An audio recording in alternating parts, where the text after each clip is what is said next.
Hozir aytadigan barcha so'zlarim chin dildan.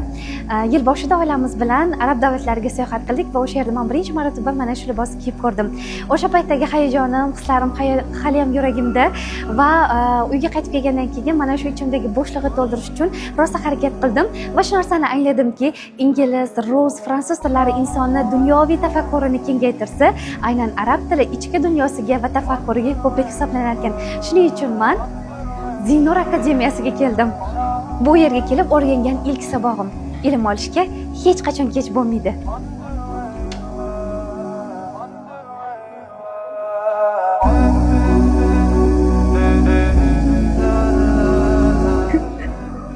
Zinur ayollar va bolalar uchun mo'ljallangan arab tili o'quv markazi. Bu yerda noldan boshlab qulay va xavfsiz, eng asosiysi Singapur metodi orqali qiziqarli darslar o'rgatiladi.